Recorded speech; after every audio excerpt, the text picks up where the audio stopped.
شب برات کی آمد ہے۔ اللہ تبارک و تعالیٰ کے آخری نبی حضرت محمد مصطفیٰ صلی اللہ تعالیٰ علیہ وآلہ وسلم کا فرمان جنت نشان ہے کہ رب عز و جل اس رات میں بنی کلب کی بکریوں کے بالوں سے بھی زیادہ گناہگاروں کی مغفرت فرماتا ہے۔ رب تعالیٰ ہماری بھی اپنی رحمت کے صدقے بے حساب مغفرت فرمائے۔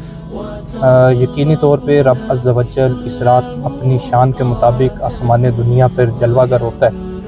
اور ندا دیتا ہے حدیث پاک کے مطابق کہ ہے کوئی مانگنے والا جو مجھ سے مانگے، ہے کوئی روزی کا طلبگار جسے میں روزی کی کثرت عطا کروں، ہے کوئی مغفرت کا طلبگار کہ اسے بخش دیا جائے۔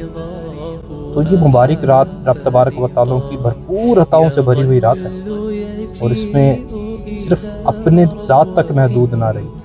رب تبارک و تعالیٰ کی بارگاہ میں جہاں اپنے لیے دعا کریں، اپنے والدین کے لیے کیجیے، اپنے بہن بھائیوں کے لیے کیجیے، آقا دو عالم صلی اللہ تعالیٰ علیہ وآلہ وسلم کی امت کے لیے کیجیے، سب کے لیے خیر کے طلبگار ہوں، سب کے لیے بے حساب مغفرت کے طلبگار ہوں،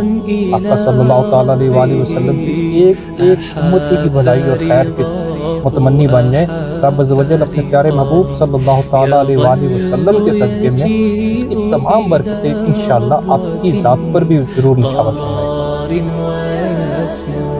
گا۔